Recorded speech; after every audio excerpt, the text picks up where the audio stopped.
اور ایک حدیث پاک ہے، یہ بڑی تفصیلی حدیث ہے حاضرین، اس کی تفصیل میں بیان کروں گا، اس سے پہلے آپ اس کا حوالہ بھی سن لیجئے۔ صحیح بخاری کی حدیث شریف ہے اور باب قتل ابی رافع اس کا بیان ہے، حدیث نمبر 4029 یہ حدیث کا نمبر ہے۔ حاضرین، دراصل بات یہ ہے کہ مدینہ پاک میں کچھ یہودیوں کے بڑے بڑے سردار تھے۔ ان سرداروں میں ایک جو سردار تھا اس کا نام ابو رافع تھا۔ ابو رافع حضور پاک صلی اللہ علیہ وسلم کی شان میں اکثر بے ادبیاں کیا کرتا تھا، گستاخیاں کیا کرتا تھا۔ سرکار دو عالم صلی اللہ علیہ وسلم کو اس بات کی جب خبر ہوتی، اطلاع ہوتی، تو ایک مرتبہ پیارے آقا صلی اللہ علیہ وسلم نے صحابہ کرام کے درمیان میں فرمایا کہ ابو رافع کو کون قتل کرے گا؟ ایسے ایک دو نہیں کئی واقعات ہیں جو بے ادب گستاخ تھے نبی کے۔ حضور پاک صلی اللہ علیہ وسلم نے باضابطہ حکم فرمایا کہ جاؤ اس کی گردن مار دو۔ نبی کی بے ادبی پر گردن مارنے کا حکم خود حضور نے عطا فرمایا۔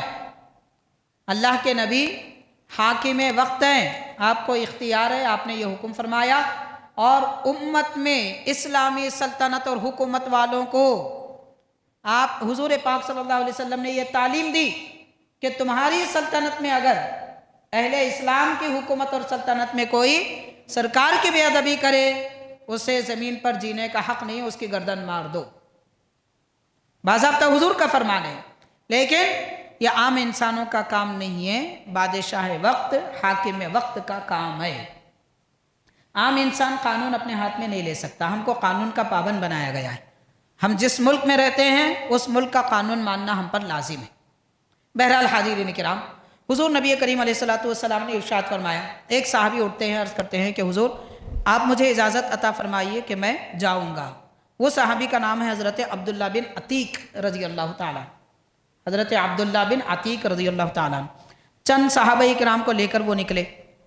ان کو اچھی طرح علم تھا کہ ابو رافع کے پاس جانا کیسا ہوگا۔ وہ کوئی عام آدمی نہیں تھا کہ چبوترے پہ بیٹھا ہو چورستے پہ مل جاتا ہو۔ اسے مارنا قتل کرنا کوئی معمولی بات نہیں تھی۔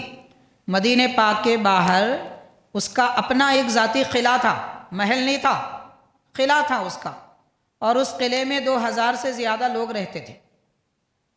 اندر جانے آنے کی کوئی گنجائش نہیں تھی، لیکن حضرت عبداللہ بن عتیق رضی اللہ تعالیٰ عنہ وہاں کے حالات سے واقف تھے۔ 6 لوگوں کو آپ اپنے ساتھ لیے اور کہا میرے ساتھ چلو۔ شام کے وقت قلعے کے قریب گئے اور قلعے کے تھوڑی دور پر اطراف و اکناف میں ضرورت کے لیے جیسے لوگ بیٹھتے ہیں اس طرح بیٹھنے کا ایک بہانہ بنائے۔ اور اس زمانے میں جو آدمی ضرورت کرتا تھا وہ اپنے چہرے پہ کوئی نقاب ڈال لیتا تھا، شرم اور حیا کی بات تھی۔ اب غور کیجئے، اس وقت دور جاہلیت کے لوگ بھی راستوں میں کہیں ضرورت کرنا ہوتا تو اپنا چہرہ چھپاتے تھے۔ آج جہاں دل بولا کھڑے رہ کے لوگاں پیشاب کر لیتے، کوئی شرم حیا کی بات ہی نہیں ہے۔ جیسے جانور جہاں دل بولا کر لیتے ہیں، انسان بھی کر رہا ہے۔ دیواروں پہ لکھا ہوا تھا یہاں مت کرو، نہیں سنتے، کیونکہ لوگوں کو پڑھنا نہیں آتا، پڑھے تو سمجھنا نہیں آتا۔ بولنا یہ چاہتے ہیں، سب پڑھتے ہیں سب سمجھتے ہیں، مگر بتانا یہ چاہتے ہیں کہ نہ ہم کو پڑھنا آتا ہے نہ سمجھنا آتا ہے، اس لیے کر لیتے۔ دور جاہلیت میں کافر مشرک یہودی بھی تھے تو ایسی کیفیت کے تھے، پھر مسلمانوں کا حال کیا ہوگا؟ ماشاءاللہ، مسلمان تو سر عام ایسی ضرورتیں کرتے ہی نہیں تھے۔ بہرحال حاضرین، ویسا بہانہ آپ نے بنا لیا حضرت عبداللہ بن عتیق رضی اللہ تعالیٰ عنہ نے۔ دربان کا طریقہ تھا، وہ شام میں دروازہ بند کرنے سے پہلے اعلان کرتا تھا کوئی ہے باہر آ جائے، اندر دروازہ بند کر دیا جا رہا ہے۔ تو یہ حضرات جو بیٹھے تھے فوراً قلعے کے اندر والے لوگوں کی طرح اندر چلے گئے۔ چہرہ ڈھانپنے کا ایک بہانہ بھی ملا تھا، اس لیے دربان نے پہچانا نہیں، اور دوسرے لوگ بھی داخل ہو رہے تھے، سب کے اندر داخل ہو گئے اور جا کر ایک جگہ چھپ گئے۔ جب رات ہوئی، دربان پہ نظر رکھی کہ یہ قلعے کے بڑے دروازے کی چابی کہاں لگاتا ہے، اور وہ جو ابو رافع سردار ہے یہودیوں کا، اس کے محل کی چابی کہاں لگاتا ہے۔ تو اس کو نظر میں رکھ لیے۔ جیسے وہ رات میں سو گیا، آپ فوراً اپنے ساتھیوں کو جگائے اور کہا کہ تم دروازے کے پاس، مین گیٹ کے پاس رہ جانا، میں اس کا کام تمام کر کے آ رہا ہوں۔ چابیاں اٹھائے اور چلے گئے محل کے پاس۔ وہ ابو رافع جو سردار تھا، اس کا محل 7 دروازوں میں بند تھا، دروازے کے اندر دروازہ، پھر اندر دروازہ، تو ہر دروازے کو قفل لگایا جاتا تھا رات میں۔ حضرت عبداللہ بن عتیق رضی اللہ تعالیٰ عنہ کے پاس چابی تھی، آپ دروازے کھولتے گئے، اندر سے بند کرتے گئے، یہاں تک کہ اس کے محل میں جو اوپر کا حصہ تھا بالا خانہ، وہاں پر چلے گئے۔ اندھیرا تھا، ابو رافع سو رہا تھا، آپ نے فوراً آواز دی ابو رافع ہے، تو پریشان ہو کے اٹھ گیا کہ بند قفل مقفل دروازوں میں سے کون آ گیا؟ پکارنے لگا کہ کون ہے؟ تو آپ فرماتے ہیں اندھیرا تھا حضرت عبداللہ بن عتیق، اندھیرا تھا، اس کی آواز کی طرف میں جھپٹا اور اسے اتنا مارا اپنے تلوار سے، مجھے اطمینان ہوا کہ شاید یہ مر گیا، موقع نہیں دیا اس کو سنبھلنے کا، اور بازو ٹھہر گئے کچھ دیر۔ فرماتے ہیں میں جاننا چاہتا تھا واقعتاً یہ مرا یا نہیں مرا، پھر دوبارہ پکارا تو پکارنے پر اس کے سانس لینے اور کراہنے کی آواز آئی، پھر اس آواز کی طرف جھپٹے اور فرماتے اب تلوار میں نے اس کے سینے میں ماری اور ایسا مارا کہ تلوار دوسرے جانب نکل گئی، وہ زمین پر پڑا ہوا تھا اور تلوار کو میں نے اس کے سینے میں پھرا دیا کہ میری تلوار ٹیڑھی ہو گئی، اب اطمینان ہوا کہ یہ مر چکا ہے تو میں نکل گیا۔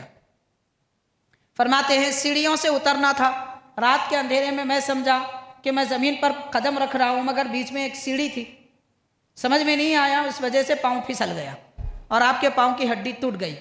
اسی وقت رومال لے کر ہڈی کو مضبوطی سے باندھ لیا، باہر نکلتے گئے، پھر دروازے باہر سے بند کرتے گئے اور گیٹ پر آئے، بابو داخلے پر اپنے ساتھیوں سے فرمایا چابی میرے پاس ہے، میں کھول دوں گا، تم جاؤ فوراً حضور پاک صلی اللہ علیہ وسلم کی خدمت میں پہنچ کر خبر دو کہ وہ مر چکا ہے، مگر میں عبداللہ بن عتیق اس وقت تک نہیں آؤں گا جب تک کہ اس کے موت کی خبر ان لوگوں سے ہی نہ سن لو۔ یہ کہہ کر وہ دروازے کے گیٹ کے باہر بھی آ گئے اور سب کو بھیج دیا۔ صبح جب اعلان ہوا کہ ابو رافع مر چکا ہے تو حضرت عبداللہ بن عتیق رضی اللہ تعالیٰ عنہ اپنی ٹوٹی ہوئی ہڈی کے ساتھ اللہ کے حبیب کی خدمت میں آئے، واقعہ سارا بیان کیا، اس کے بعد عرض کیا کہ حضور میرے پاؤں کی ہڈی ٹوٹ گئی۔ کیوں ٹوٹی تھی؟ مہم پر گئے ہوئے تھے اس وجہ سے۔ تو پیارے آقا صلی اللہ علیہ وسلم نے فرمایا پاؤں دراز کرو۔ جب انہوں نے اپنا پاؤں پھیلایا، یہاں ایک بات میں عرض کرتا ہوں، حضرت عبداللہ بن عتیق سامنے بیٹھے ہوئے ضرور تھے، پاؤں دراز کرنے کا حضور نے حکم فرمایا تو کیا ہم سمجھیں گے کہ انہوں نے پاؤں ایسے دراز کیا؟ ممکن نہیں ہے، یا تو ادھر دراز کیے ہوں گے یا پھر ادھر دراز کیے ہوں گے، کیونکہ صحابہ کرام وہ صحابہ نبی کا لعاب دہن چہرے پہ ملنے والے اپنا پاؤں حضور کے قریب کریں گے؟ ہو ہی نہیں سکتا۔ تو وہ یا تو سیدھے جانب تھے یا بائیں جانب تھے، تو اس جانب تھے تو ادھر پاؤں دراز کرے، اس جانب تھے تو ادھر کرے۔ حضور پاک علیہ الصلوۃ والسلام نے اپنا دست مبارک ان کے پاؤں پر پھیرا۔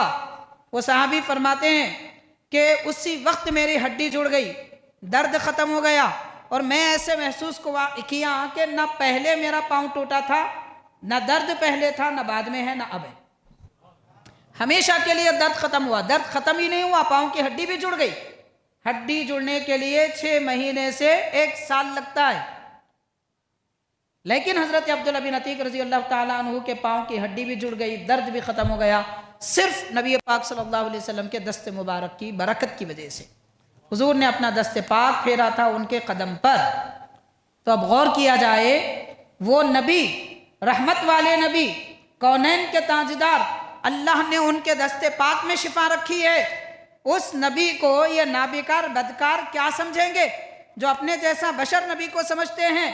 اللہ تعالیٰ نے فرمایا یقیناً حضور بشر ہے، لیکن بشر کہنے کا حق اللہ تعالیٰ کو ہے، اللہ کے نبی کو ہے۔ امت کو یہ کہنے کا حق نہیں ہے کہ حضور ہمارے جیسے بشر ہیں، یہ کہنے کا حق نہیں ہے۔ ہاں یہ کہہ سکتے ہیں یقیناً کہ اللہ تعالیٰ نے حضور کو بشر بنایا، ساتھ میں نور بھی بنایا ہے۔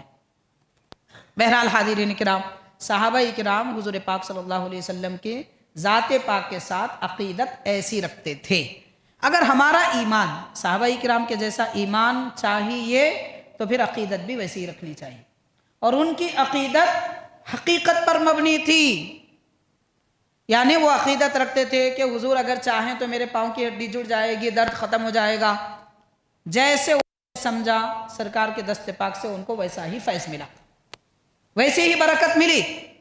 تو کیا آج یہ امت مسلمہ جو مصیبتوں میں گرفتار ہے، بیماریوں میں گرفتار ہے، آصیب میں گرفتار ہے، نہیں معلوم کیا کیا بلاؤں میں گرفتار ہے، پیارے نبی صلی اللہ علیہ وسلم کے نام پاک کی برکت، آپ کے دعاؤں کی برکت، آپ کے ذکر کی برکت، آپ کے تصور کی برکت سے ہر قسم کے بیماریوں کا علاج کر سکتی ہے، لیکن افسوس کہ ہم کو ڈاکٹر کی دواؤں پر جتنا یقین ہے اللہ کے نبی کی برکتوں پر اتنا یقین نہیں ہے۔